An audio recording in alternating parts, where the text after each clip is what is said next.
Oke, assalamualaikum. Yo teman-teman, gimana kabarnya? Di video kali ini, gua bakal bahas sebuah film yang menjadi prequel dari franchise terkenal Predator. Film ini akan menceritakan pertarungan antara suku pedalaman Amerika dalam melawan alien Predator itu sendiri. So, gak usah lama-lama lagi, kita langsung saja bahas Prey.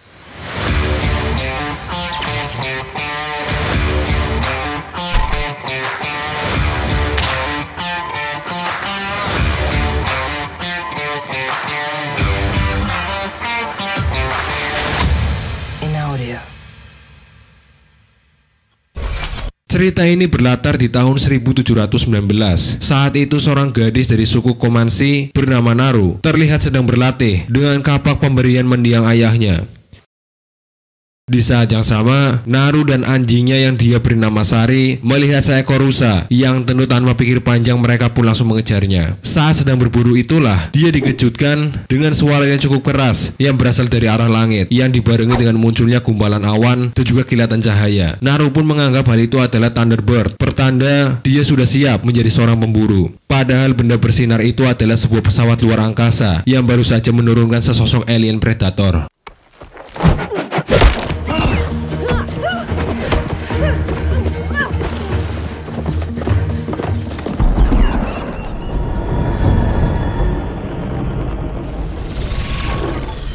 Naru sendiri sebenarnya lebih dipersiapkan untuk menjadi seorang tabib seperti halnya ibunya. Jadi tak heran jika dia sangat ahli dalam hal obat-obatan herbal. Namun akhir-akhir ini Naru malah lebih tertarik untuk menjadi seorang pemburu seperti mendiang ayahnya dan juga kakaknya yang bernama Tabe. Hal itu sebenarnya membuat Tabe cukup khawatir karena dunia perburuan sangatlah berbahaya. You want to hunt something that's hunting you. I saw a sign. The Thunderbird. Saat menjelang malam, Naru diminta untuk mencari tanaman obat oleh ibunya. Setelah kembali mengambil beberapa tanaman obat, Naru melihat Tabe dan beberapa penduduk pria terburu-buru seperti mengejar sesuatu. Yang ternyata seorang pemburu bernama Puhi sedang terluka karena diserang oleh singa. Jadi mereka saat ini sedang bergegas untuk pergi mencari keberadaannya. Mengetahui hal itu pun, Naru memaksa Tabe agar diizinkan untuk ikut dalam perburuan kali ini. Meskipun beberapa pemburu sebenarnya tidak setuju, namun Tabe akhirnya mengizinkan Naru dengan alasan agar nantinya Naru bisa langsung mengobati Puhi. She should stay. She tracks well. We find Puyi alive. Who's sneaking? Who invited you? Tak membuang waktu, mereka pun segera berangkat mencari Puhi. Dengan bantuan Sari sebagai penunjuk arah, mereka pun berhasil menemukan Puhi yang saat itu sudah dalam keadaan sekarat. Para lelaki pun langsung menyiapkan tandu untuk membawa Puhi, sementara Naru bertugas untuk mengobatinya. He's breathing.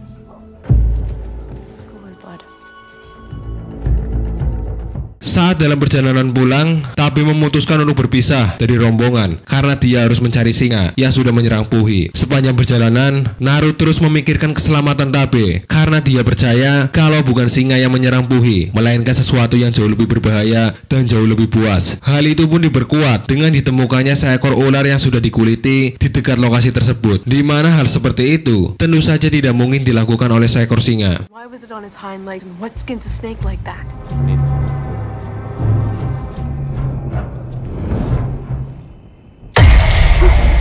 Naru pun akhirnya nekat untuk pergi menyusul Tabe. Namun karena baru pertama kali berburu, Naru pun terlihat panik di tengah kegelapan. Untungnya Tabe dan salah satu temannya akhirnya berhasil menemukan Naru. Saat itu Naru mencoba menjelaskan pada Tabe kalau hewan yang menyerang Puhi bukanlah seekor singa. Namun Tabe tidak mempercayainya dan kekeh dengan pendiriannya untuk tetap memburu singa malam ini. That'll lead the cat to you.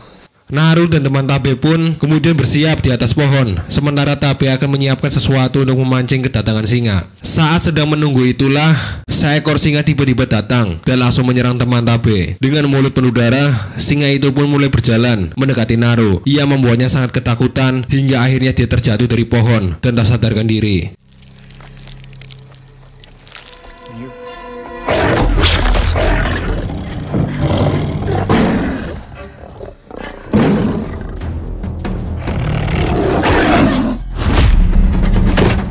Beberapa saat kemudian, Naru terbangun dan melihat sang ibu sedang membuatkan obat untuknya. Si ibu kemudian memberitahu jika Naru pingsan saat berburu, yang akhirnya membuat Tabe harus menggendongnya untuk kembali ke rumah sebelum akhirnya dia kembali ke hutan untuk memburu singa. Yang tak lama setelah itu, terdengar para penduduk yang berteriak menyambut kedatangan Tabe yang sudah berhasil menghabisi singa sebelumnya. Berkat keberhasilan Tabe itu, sang kepala suku pun akhirnya menobatkannya sebagai jenderal perang yang baru. Your brother needed you. He wouldn't have brought you back.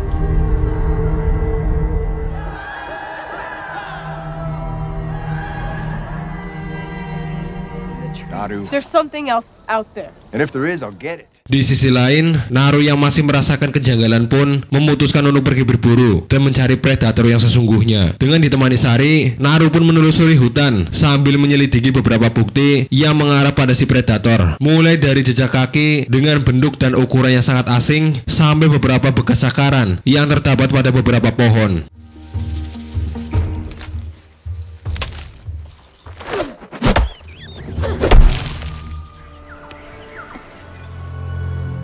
Sin lalu beralih memperlihatkan si predator yang sebenarnya. Predator itu sendiri ternyata memiliki kemampuan untuk membuat tubuhnya tak terlihat. Ia membuatnya bisa dengan leluasa membunuh para mangsanya. Selain itu, dia juga memiliki kebiasaan untuk menjadikan bagian dari tubuh buruannya sebagai souvenir.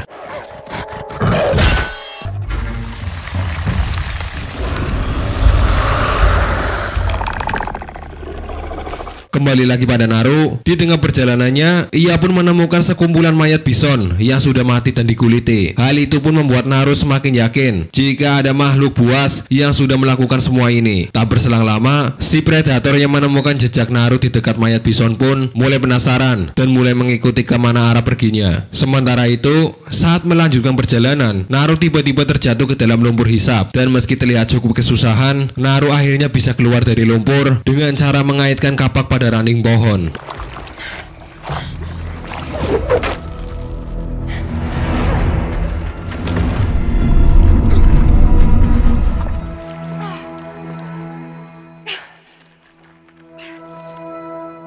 Karena tubuhnya dipenuhi lumpur, Naru pun memutuskan untuk membersihkan diri di sebuah sungai. Setelah membersihkan diri, Naru melihat seekor beruang yang sedang menghabisi mangsanya. Dengan menggunakan panah, Naru pun bersiap untuk memanasi beruang. Naru berencana untuk menjadikan mayat si beruang sebagai bukti jika dia sudah pantas untuk menjadi seorang pemburu. Sialnya tali busur malah rusak sehingga si beruang pun malah berbalik mengejar Naru. Pengalian yang dilakukan oleh Sari pun tak membuahkan hasil, yang akhirnya Naru pun terpaksa masuk ke dalam perangkap ikan untuk menghindari serangan si beruang. Dan saat itulah Naru akhirnya melihat langsung ketika si beruang dihabisi oleh predator yang wujudnya akhirnya terlihat saat terkena darah si beruang. Naru yang sangat ketakutan pun memilih untuk kabur dengan cara menghanyutkan diri mengikuti arus sungai, dan baru setelahnya dia melanjutkan perjalanan sambil memikirkan bagaimana cara membunuh si predator.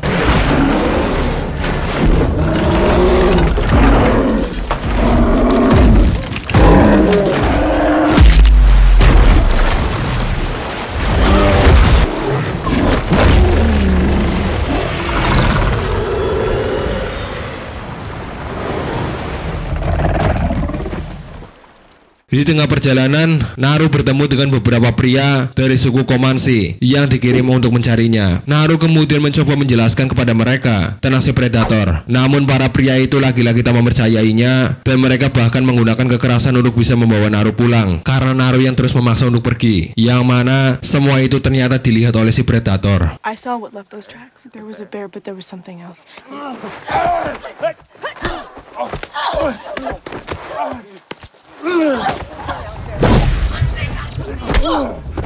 Sebelum pulang, para pria yang kelelahan memutuskan untuk beristirahat sebentar sambil menunggu salah satu di antara mereka yang ingin buang air besar. Saat itu mereka pun mendengar suara dari arah semak-semak. Naru yang masih ketakutan memperingatkan mereka jika itu mungkin saja si predator. Namun saat salah satu pria memanah ke arah semak-semak, yang mereka temukan ternyata hanyalah seekor kelinci. Dengan tawa mengejek, salah satu dari mereka pun mengambil kelinci itu dan menunjukkannya pada Naru. Namun tak lama setelah itu, tubuh si pria pun terlihat ditandai dengan laser merah oleh si predator, yang tentu itu adalah akhir dari hidupnya. Mereka semua juga semakin bingung karena tidak bisa melihat keberadaan si predator, yang tentu saja mereka bisa dengan mudah dihabisi satu persatu oleh si predator itu.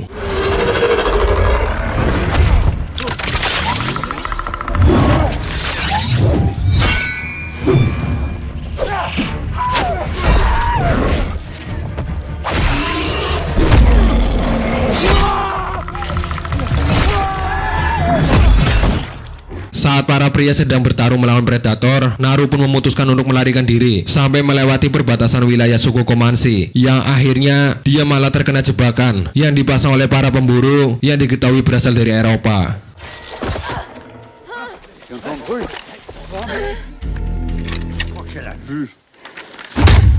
Saat malam tiba, Naru pun terbangun dalam keadaan sudah terkurung. Melihat mantel yang digunakan oleh pemimpin dari kelompok itu, Naru pun akhirnya sadar jika mereka lah orang-orang yang sudah menguliti para bison. Salah satu dari mereka pun mencoba untuk berkomunikasi dengan Naru dan menanyakan apakah Naru mengetahui sesuatu tentang si predator. Saat itu Naru enggan menjawab pertanyaan mereka, sampai akhirnya dia melihat Sari dan juga Tabe juga menjadi tawanan mereka. Tubuh Tabe lalu disayat dan mereka berdua pun dijadikan umpan untuk memancing si predator agar mendekat. Namun begitu si predator datang, dia malah langsung menyerang para pemburu.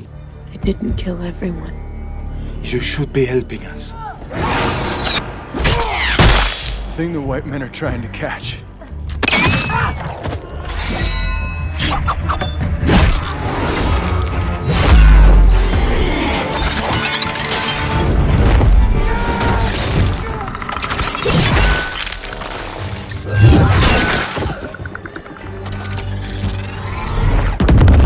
Melihat itu, Naru pun mulai menyadari jika si predator tidak mengincar umpan, melainkan orang-orang yang dianggap sebagai ancaman. Dan itu juga menjadi alasan mengapa saat di sungai, si predator tidak membunuh Naru dan malah menghabisi beruang. It doesn't want bait, it doesn't hunt that way.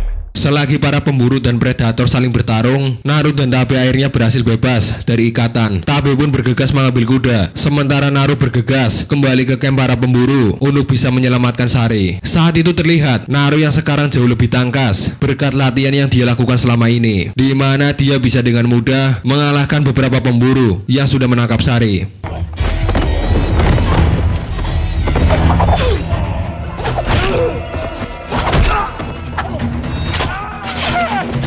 Seorang pemburu lalu datang dan meminta pertolongan Naru untuk mengobati kakinya. Dia pun berjanji akan memberikan pistol pada Naru serta mengajarkan Naru bagaimana cara menggunakannya. Pull that back and it will fire. You put in the gun. Setelah mengobati si pemburu, Naru pun harus langsung bersembunyi karena ternyata si predator juga sudah sampai di sana. Sementara itu, si pemburu yang berpura-pura mati ternyata berhasil membuat si predator tidak bisa mendeteksinya. Sialnya saat itu si predator tanpa sengaja menginjak kakinya, yang sontak membuat si pemburu langsung berteriak, yang akhirnya si predator pun langsung membunuhnya.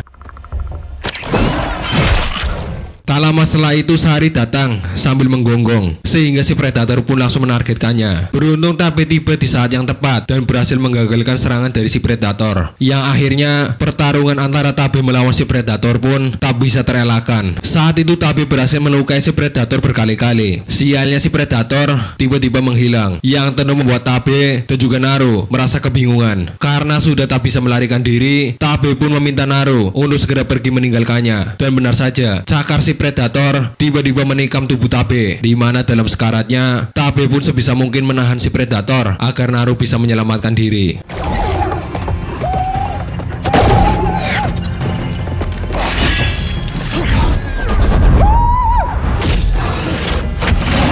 No. Bring it home. This is as far as I go.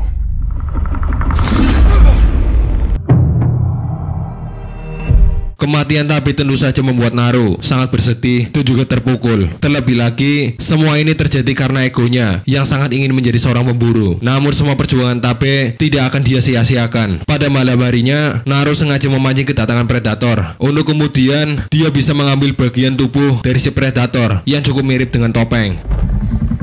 And it won't either.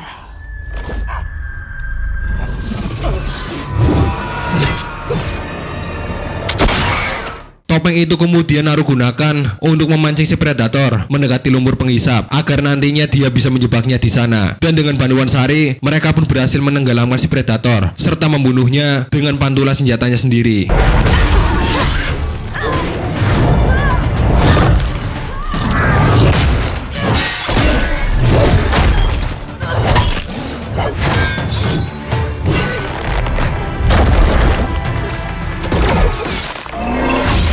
Berkat keberhasilan itu, Naru pun mendapatkan apresiasi dari para penduduk suku Komansi, di mana kepala suku pun akhirnya menjadikan Naru sebagai jenderal perang yang baru, menggantikan mendiang kakaknya. Dan film pun selesai.